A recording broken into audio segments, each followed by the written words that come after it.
Hi, this is Lee Furseth from the Headwaters Science Center in Bemidji, Minnesota. What a beautiful day we have in Bemidji. In Bemidji, we're kind of used to the temperatures being below freezing for a long, long time. For the last 24 hours, it was above freezing the entire time. So it is a very fun time in Bemidji as spring is maybe getting a bit of a glimpse for us. Winter's maybe letting loose a little bit. I'm not reading to an animal today. Maybe that was just because, well, you know from last week, Orion retired, and so I didn't get to read to Orion today. He has gone to live with some wonderful people, and we're very hopeful for Orion that he's having a great retirement. But while I'm reading to this live audience, I just want you to know that instead of reading to an animal, I wanted to read to this exhibit. I'm actually sitting in an exhibit right now, and Ryan's doing a great job on the other side of the camera showing you right now this exhibit. So if you were going to come and look for this exhibit, it is called If Then. If Then. That title probably doesn't tell you what it's all about. If Then. But it's a wonderful exhibit about how a person might become a scientist, especially women as they enter into the science field. For years and years and years, the science field was closed to women, but now it's time to encourage women to enter into the science field. And that's really what this exhibit is all about. It's called If Then. But one of the really wonderful things about this exhibit is that it's an interactive exhibit. So what you could do is that you could come to the Science Center, come on up to the exhibit, and then you could dress up like a scientist. We have the things you need. So off to my right, there are some science lab coats you could have on. There are some other props that you can wear. There's a set of waders. That would be fun for you to put on and then take a whole picture. And then there's a whole bunch of other props that are back and behind this particular banner.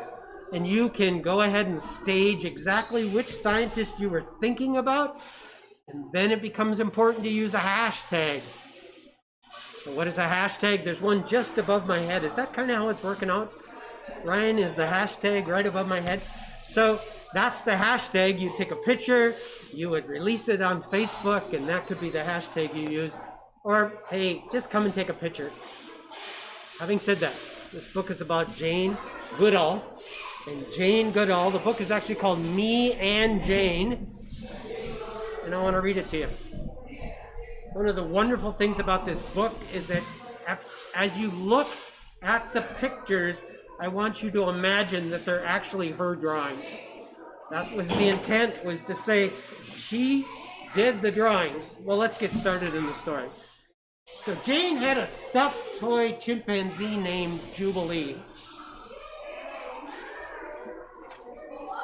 She cherished Jubilee. Now there's a good word for you. She cherished Jubilee. Meaning she really liked.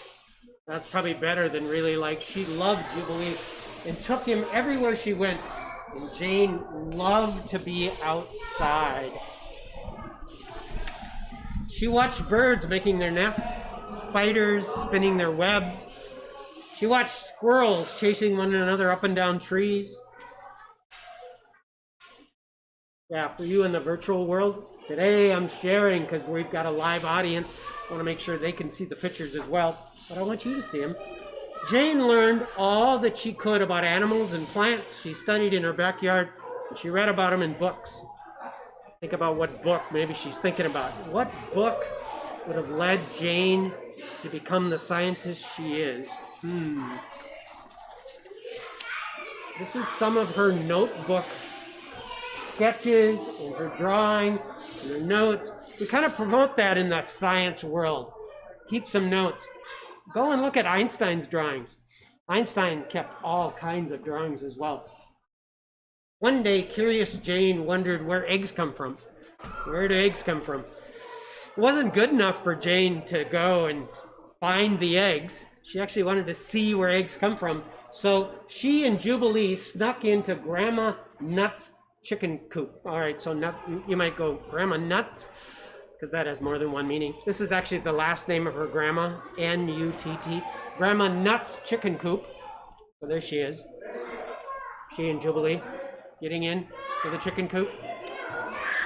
They hid behind the straw and they sat there very, very still.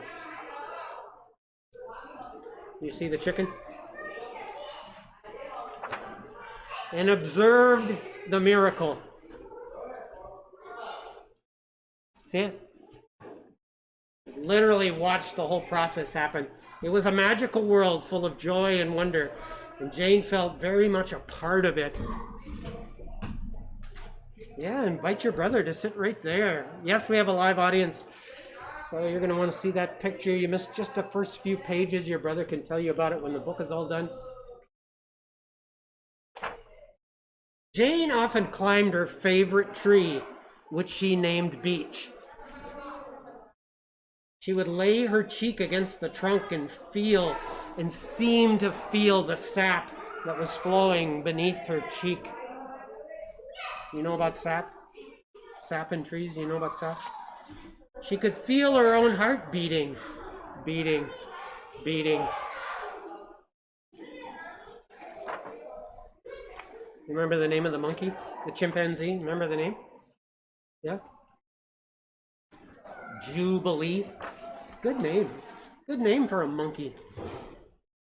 With the wind in her hair, she read and reread, here it comes, the book's called... Any idea? If I didn't have my witness books back then. It's a fictional book. Curious George? No. Tarzan. Good guess. Tarzan is correct. She read the book Tarzan of the Apes, in which another girl, who was also named, you know what the girl was named in that book? Jane. Jane, of course. Maybe that's why she loved it. Jane lived in the jungles of Africa. You guys know about Tarzan? Tarzan? No? Tarzan books? Tarzan movie. Tarzan movie? Jane dreamed of a life in Africa. So that's that angle. Not only was there a character named Jane, but Jane then goes on. A life living and helping animals. That's what her dream was. At night, Jane would tuck Jubilee into bed, and then she would dream and fall asleep.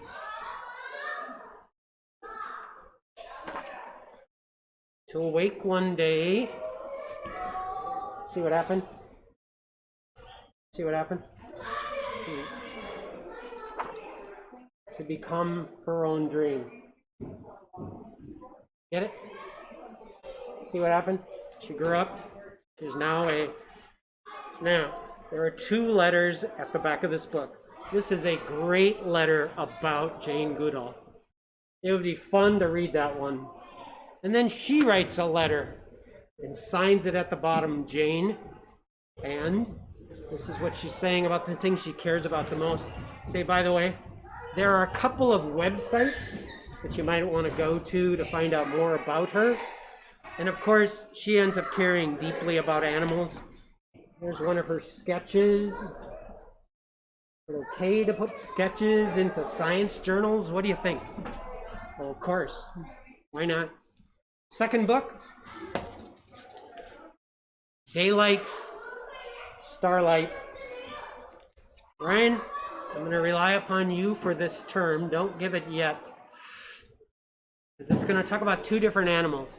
Ones that stay up all day, and ones that stay up all night.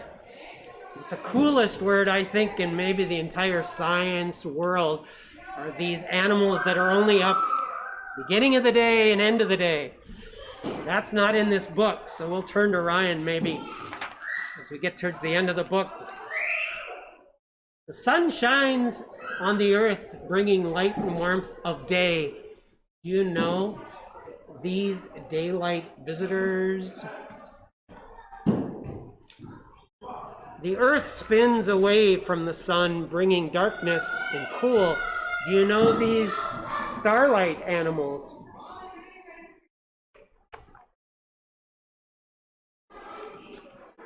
By day, sharp-eyed, red-tailed hawk. You know we have a red-tailed hawk? Yeah, he's right. Yeah, good pointing. He's right over there. Red-tailed hawk soars high in the sky and scans the earth for food. Recognize that guy? Owl, yeah, not the kind we have, but in the stillness of night, wide-eyed barn owls silently swoop through the sky. At dawn, fluffy cottontail rabbits and her kits hop into the field and hold still just to make sure that everyone is safe. At night, pink-nosed opossums plods through the fields and forages for food with her family on her back. You know the possum like to give their children a ride? Yeah. Bright tail, tiger swallowtail butterfly floats and flutters in the summer sunshine. Named for the moon, this Luna moth only comes out at night. So this moth only comes out at night.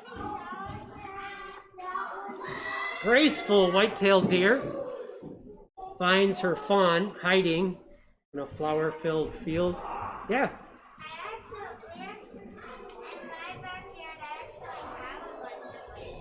Wow. I hope you heard that on camera. This is TJ. And he said he has deer regularly in his backyard. But on a frigid night, a crafty fox carefully listens, crouches, and then pounces. You see what he's going to get?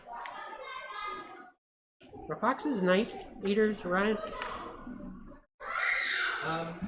Could I associate them more with that other term that you're wanting to say? Hold it then. We'll come back and say, foxes are what? Because I see foxes during the day. But you could be right. It could be just right at the morning or... I'm used to seeing them in the morning. Yeah, yeah. Chubby mother woodchuck and her cubs waddle out to munch in the meadow. Well, these aren't below them. They just cut the page this way this time, which is kind of fun. Fearless mother skunk leads her litter through the field to find a midnight snack. Again, you can find skunks during the day. Speedy gray squirrel scurries all day in search of acorns, stores them up for the winter. But look at that one. A flying squirrel, yeah. They come out and fly through the starlit night.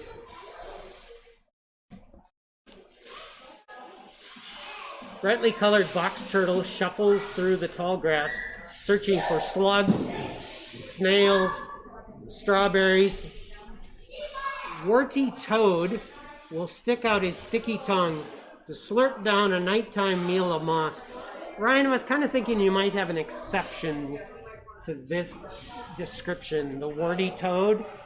I mean, not necessarily, but we've had this conversation. Yeah, I thought so. A warty toad. Why's it gotta be a toad? It could just be a warty frog. Okay. I thought it would be the warty part that you wanted to talk about. But small striped chipmunk perches on a pumpkin to fill his cheeks with goodies from the garden. The chipmunks are day eaters.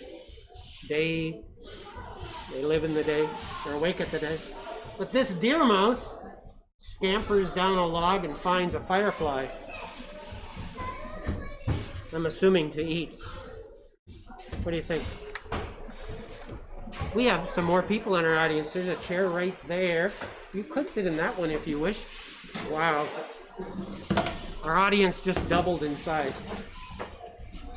Hang on. I tell you, there's only about 6 pages to go, but maybe that'll be perfect. We do this every Wednesday at 3:30 if you want to come back for story time. As the sun rises, the stealthy bobcat and her kittens scope out the summer landscape. This is the page that actually made me think of that other term.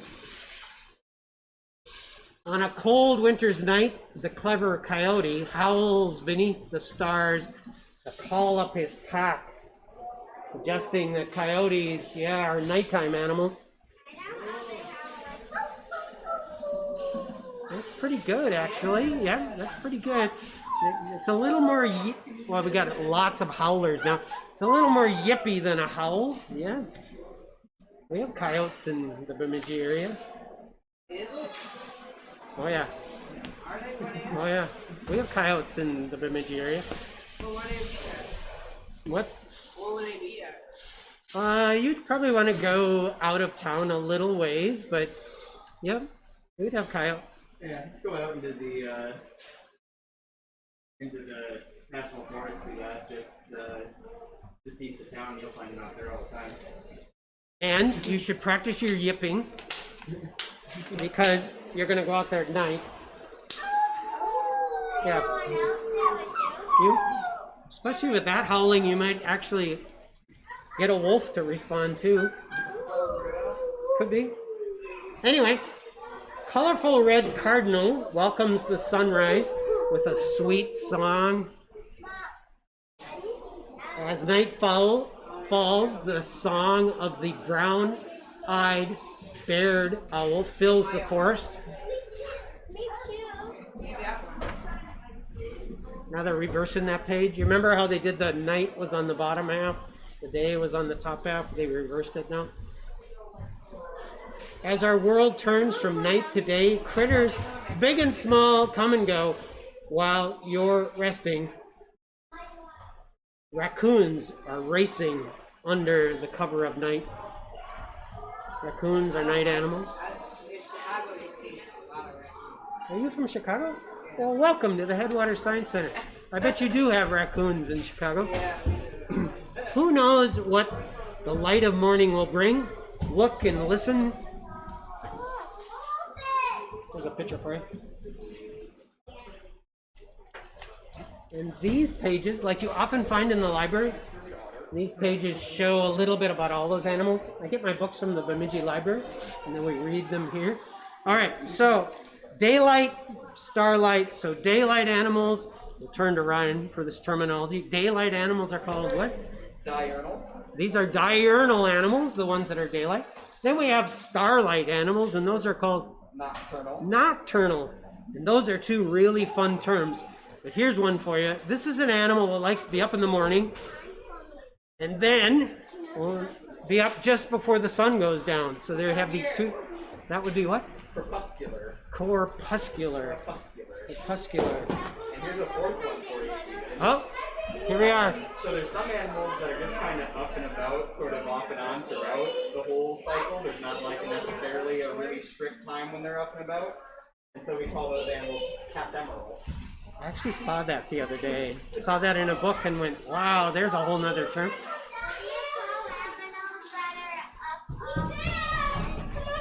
There Wow. aren't very many animals that are up all day and night because everyone's got to sleep at some point.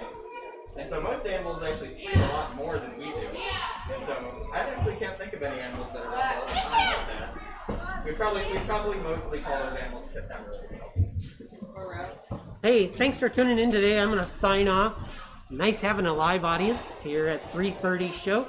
So the Headwater Science Center, we're open 7 days a week, every single day of the week. You don't have to wonder which day we're open.